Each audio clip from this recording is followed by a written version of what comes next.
রঙিন এই পৃথিবী সারিতে হইবে, মাটির দেহ মাটিতে খাইবে, শূন্য হবে জিন্দেগানি।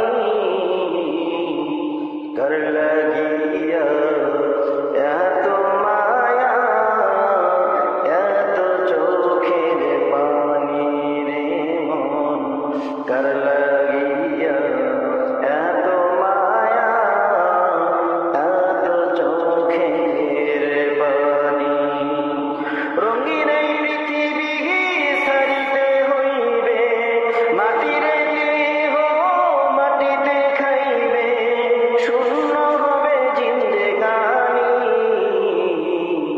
কার লাগিয়া এত মায়া, এত চোখের পানি রে মন, কার লাগিয়া এত মায়া, এত চোখের পানি।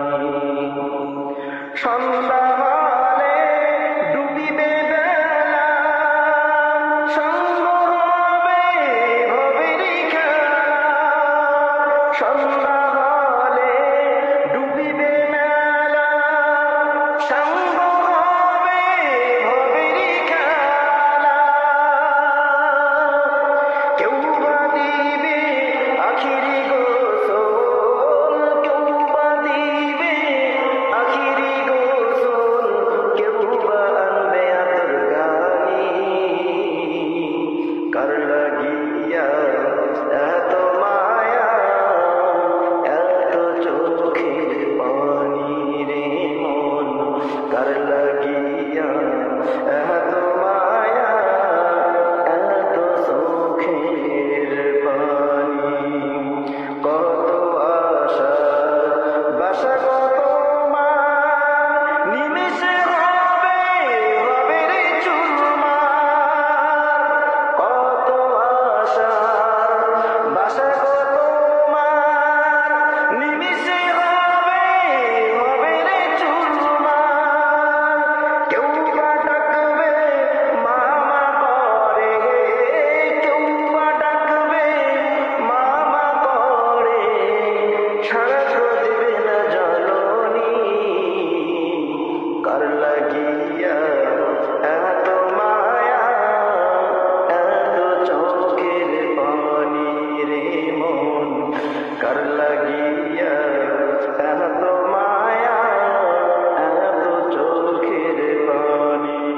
রঙিন এই পৃথিবী সারিতে হইবে, রঙিন এই পৃথিবী সারিতে হইবে, মাটির দেহ মাটিতে খাইবে, শূন্য হবে জিন্দেগানি।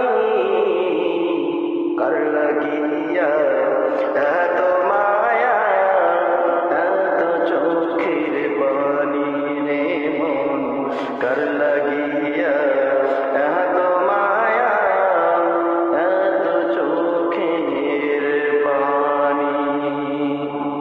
আসলে আমাদের সাথে কিছু যাবে, কিচ্ছু যাবে না। আপনি আমি যাদের জন্য এত কিছু করতেছি, মাথার ঘাম পায়ে ফেলে সারাদিন দিনরাত পরিশ্রম করতেছি, এগুলো আপনার সাথে আমার সাথে কিছুই যাবে না আমার ভাইয়েরা।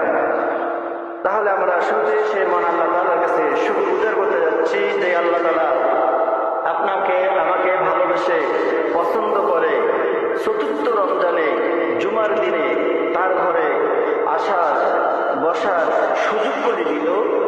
আমরা সেই মহামনিবের কাছে শুকর গুজার করতে যাচ্ছি যে আল্লাহ তাআলা আমাদেরকে যদি হিসাব করে পারত, এই সময়ের মধ্যে অনেক ভাইরা জমিনের মধ্যে কাজ করতেছে, অনেকে বিভিন্ন কাজের মধ্যে ব্যস্ততা আছে, অনেকে মেডিকেলের মধ্যে জড়িয়ে আছে বেদের সঙ্গে।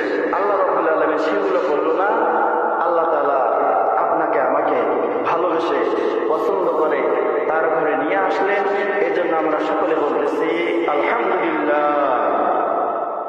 যে নাকি সৃষ্টি না করলে কিছুই সৃষ্টি করা হতো না, যিনি সর্বকালে সর্বযুগের শ্রেষ্ঠ মহামানব, যিনি আমাদের গুনাহগার উম্মতের কান্ডার রহমতের ভান্ডার, তার প্রতি একবার আমরা পবিত্র দরুদ পাঠ করছি, সকলেই বলছি সাল্লাল্লাহু আলাইহি ওয়াসাল্লাম। আমার ভাইরা, তাহলে এই মাসটা চলছে, আরবিতে কি বলা হয়? মাহে রমাদান। কি মাসটা বলা হয়? মাহে রমাদান। এই রমাদান মাসের তাৎপর্য, গুরুত্ব, ফজিলত অনেক। একটি মাস না, কোন মানুষ যদি রমজান মাসের তাৎপর্য, ফজিলত, গুরুত্ব একটি মাস না, দুইটি মাস না, যদি একটি বছরও আলোচনা করে বছরটা শেষ হয়ে যাবে, কিন্তু রমাদান মাসের আলোচনা কেউ শেষ করতে